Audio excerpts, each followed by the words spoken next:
Hello every one. Next നമ്മൾ നോക്കാൻ പോകുന്നത് introduction to the world of literature module 1 Faiz Ahmed Faiz എഴുതിയിട്ടുള്ള ഒരു പോയമാണ് ബിഫോർ യു കെയിം. നമ്മൾ ഈ ഒരു പോയത്തെ ലൈൻ ബൈ ലൈൻ എക്സ്പ്ലനേഷൻ പറയുന്നുണ്ട്. പിന്നെ ഇതിൽ യൂസ് ചെയ്തിരിക്കുന്ന കാര്യങ്ങളും ഡിവൈസസും അതേപോലെ ക്വസ്റ്റ്യൻ ആൻസേഴ്സും നമ്മൾ പറയാൻ ശ്രമിക്കുന്നുണ്ട് കേട്ടോ. അപ്പോൾ നമ്മുടെ പ്ലേലിസ്റ്റിൽ ബാക്കിയുള്ള പോയത്തിൻ്റെ ഒക്കെ വീഡിയോസ് അപ്ലോഡ് ചെയ്തിട്ടുണ്ട്. നിങ്ങൾക്ക് എന്തെങ്കിലും ഡൗട്ട്സ് ഉണ്ടെങ്കിൽ, എന്തെങ്കിലും കമൻറ്റ് ഉണ്ടെങ്കിൽ, അല്ലെങ്കിൽ അഭിപ്രായങ്ങളുണ്ടെങ്കിൽ നിങ്ങൾ കമൻറ്റ് ചെയ്യുക.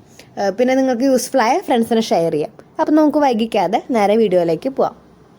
ഫസ്റ്റ് ഫായിസ് അഹമ്മദ് ഫായിസിനെ കുറിച്ച് പറയുകയാണെങ്കിൽ അദ്ദേഹം ഒരു പാകിസ്ഥാൻ പോയിറ്റാണ്. അദ്ദേഹം ജനിച്ചത് 1911 he was born in 1911 and he was a Pakistani poet. അപ്പോൾ ഇത്രയൊക്കെയാണ് അദ്ദേഹത്തെ ഞാൻ ജസ്റ്റ് ഷോർട്ടാക്കി പറഞ്ഞു എന്നേ ഉള്ളൂ. ഇനി പേജ് നമ്പർ 23 നിങ്ങൾക്ക് ഡീറ്റെയിൽ ആയിട്ട് കാണാം കേട്ടോ. നമ്മൾ നേരെ പോയത്തിലേക്ക് കിടക്കുകയാണെങ്കിൽ ഈ ഒരു പോയത്തിൽ നമുക്ക് കാണാം അദ്ദേഹത്തിൻ്റെ ഈ ഒരു പോയറ്റിൻ്റെ ലവർ വരുന്നതിൻ്റെ മുന്നേ അദ്ദേഹത്തിൻ്റെ ലൈഫിൽ ഉണ്ടായിരുന്ന ഒരു വ്യൂ, അതായത് ഒരു നോർമൽ വ്യൂ ആണ്. ഒരു ആകാശം, സാധാ ഒരു ആകാശം പോലെ അങ്ങനെയൊക്കെ ഒക്കെ നോർമൽ വ്യൂസ് ആയിരുന്നു. പക്ഷേ ലവർ വന്നതിന് ശേഷം അദ്ദേഹത്തിൻ്റെ ബിലവഡ് വന്ന സമയത്തൊക്കെ അദ്ദേഹത്തിൻ്റെ ലൈഫിലുണ്ടായ ചേഞ്ചസ് ഒക്കെയാണ് ഇതിൽ പറയുന്നത്. Before you came is a inappropriate love poem that depicts the transformation which occurs the arrival of the beloved.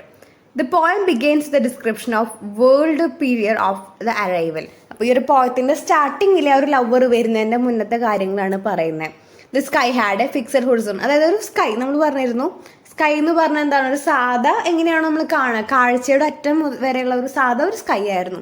പക്ഷേ വന്നതിന് ശേഷം ഒരുപാട് ചേഞ്ചസ് അദ്ദേഹത്തിൻ്റെ ലൈഫിലുണ്ടായിരുന്നു. നമുക്ക് ആ കാര്യങ്ങൾ എന്തൊക്കെയാണെന്ന് ഇനി നോക്കാം കേട്ടോ. ലൈൻ ബൈ ലൈൻ എക്സ്പ്ലനേഷൻ പറയുകയാണ്. ശ്രദ്ധിച്ചിരിക്കുക, നോട്ട് ചെയ്ത് വെച്ചോട്ടാ. ഒന്നെങ്കിൽ നിങ്ങൾ ടെക്സ്റ്റ് തുറന്നു വെച്ചിട്ട് ഇതങ്ങനെ മാർക്ക് ചെയ്ത് വെക്കുക. കാരണം ഓരോ പോയും ലൈൻ ബൈ ലൈൻ എക്സ്പ്ലനേഷൻ പഠിച്ചാൽ മാത്രമേ എളുപ്പത്തിലെ ക്വസ്റ്റ്യൻ ആൻസേഴ്സും അതുപോലെ അപ്രിസിയേഷനും ഒക്കെ നിങ്ങൾക്ക് എഴുതാൻ പറ്റത്തുള്ളൂ. അപ്പോൾ ശ്രദ്ധിച്ചിരിക്കാം. നിങ്ങൾ ടെക്സ്റ്റ് അപ്പം നിവർത്തി വെക്കാൻ ശ്രമിക്കുക. Page number 24 before you came. Line by line explanation നോക്കാം. Before you came things who has they should be. അതായത് നീ വരുന്നതിന് മുന്നേ എന്തായിരുന്നു? എല്ലാ കാര്യങ്ങളും പഴയതുപോലെ ആയിരുന്നു. ലൈക്ക് നോർമൽ ആയിരുന്നു. എല്ലാ കാര്യങ്ങളും നോർമൽ ആയിരുന്നു. The sky was dead end of sight. അതായത് എല്ലാ ആകാശം, നമ്മുടെ കാഴ്ച എത്രയാണോ എത്തുന്നത് അതുവരെ ആയിരുന്നു നമ്മുടെ ഈ ഒരു സ്കൈ എന്ന് പറയുന്നത്. ആകാശം എന്ന് പറയുന്നത് നമ്മുടെ കാഴ്ച എത്തുന്നത് വരെ ഉണ്ടായിരുന്നുള്ളൂ. The road was just a road. റോഡെല്ലാം ഒരു സാധാ റോഡ് പോലെയാണ്. Wine merely wine. Wine just ഒരു വൈൻ ആയിരുന്നു.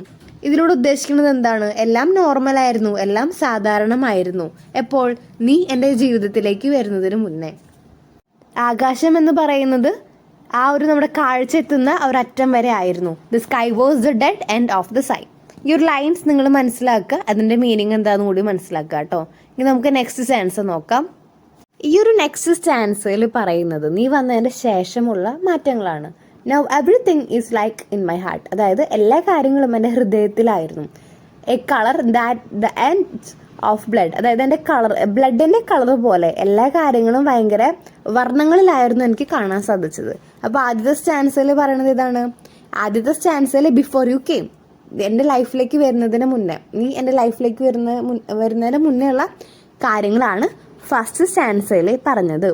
Before you came things were as they should be. അതായത് എല്ലാ കാര്യങ്ങളും നോർമലായിരുന്നു. ഇനി സെക്കൻഡ് സ്റ്റാൻസിലേക്ക് വരുമ്പോൾ എന്താണ്? നൗ ഇപ്പോൾ everything is like in my heart. എല്ലാ കാര്യങ്ങളും എൻ്റെ ഹൃദയത്തിലായിരുന്നു.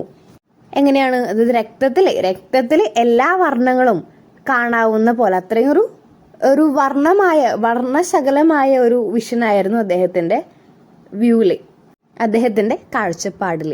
The grey of your absence, the color of poisons of thrones, the gold when we met.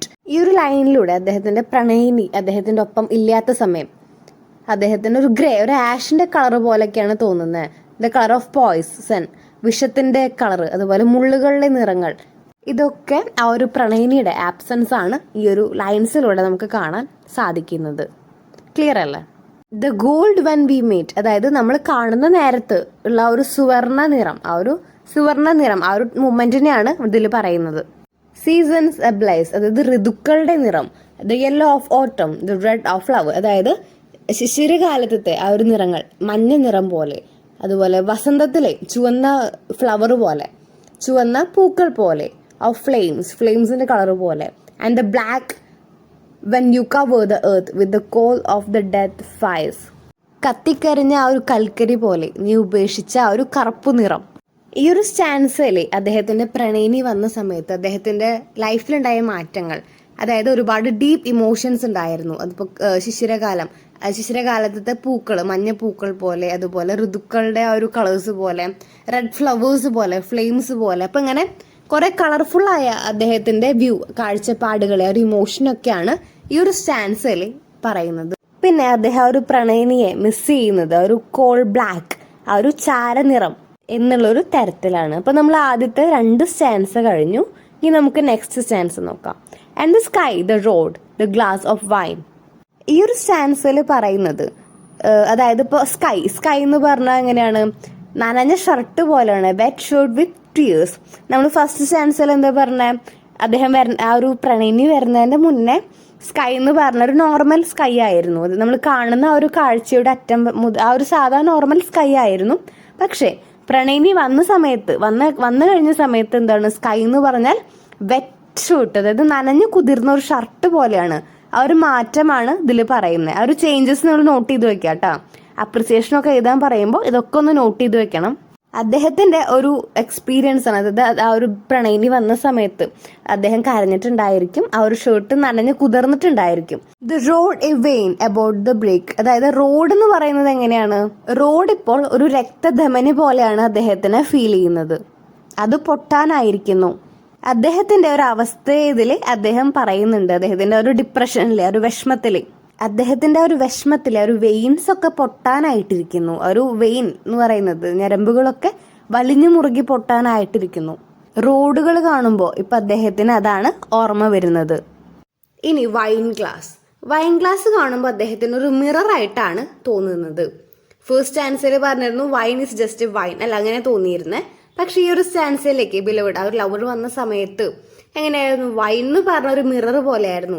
The glass of wine is A mirror which keep the skies, the road, the world keep changing. അതായത് ഒരു lover beloved വന്ന ടൈമിൽ ഒരുപാട് changes ഉണ്ടായിരുന്നു. ആ കാര്യങ്ങൾ തന്നെയാണ് പറയുന്നത്. അപ്പോൾ വൈനാണെങ്കിലും സ്കൈ ആണെങ്കിലും റോഡാണെങ്കിലും എല്ലാത്തിലും ഒരുപാട് ചേഞ്ചസ് വന്നിട്ടുണ്ട്. The world keep changing. എല്ലാ കാര്യങ്ങളും ചേഞ്ച് ആയിട്ടിരിക്കുന്നു.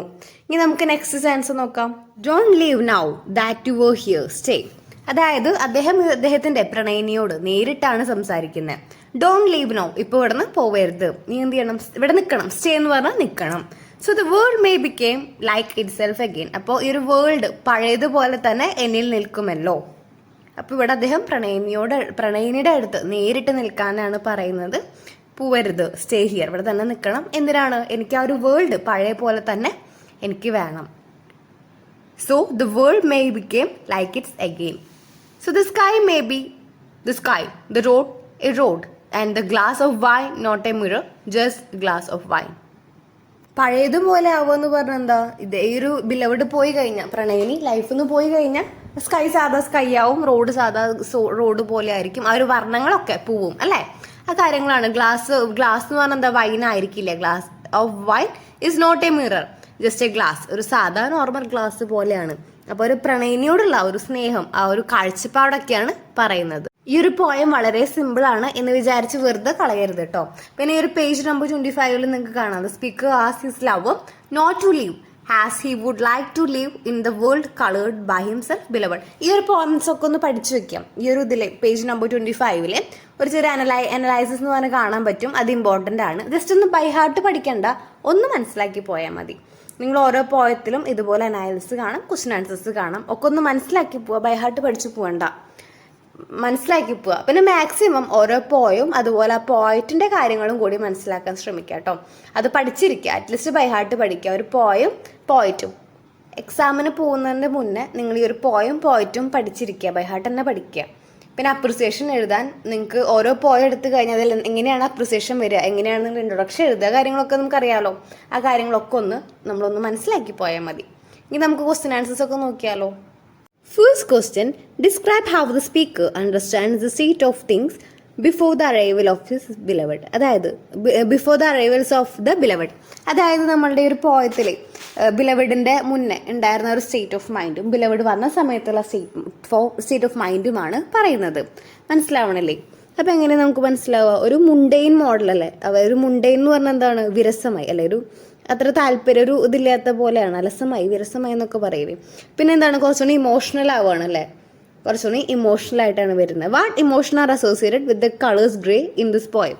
ഇതിൻ്റെ ആൻസർ നമുക്ക് സെക്കൻഡ് സ്റ്റാൻസയിൽ കാണാവുന്നതാണ് കേട്ടോ. ഞാൻ ഡീറ്റെയിൽ ക്വസ്റ്റ്യൻ ആൻസേഴ്സും നോട്ട്സുമായിട്ട് ഉടനെ തന്നെ ഒരു വീഡിയോയിൽ വരുന്നതായിരിക്കും. നിങ്ങൾക്ക് യൂസ്ഫുൾ ആയ ചാനൽ സബ്സ്ക്രൈബ് ചെയ്യുക, നമ്മുടെ ഫ്രണ്ട്സിനൊക്കെ ഒന്ന് ഷെയർ ചെയ്യുക, അഭിപ്രായങ്ങളൊക്കെ കമൻറ്റ് ചെയ്യുക. താങ്ക്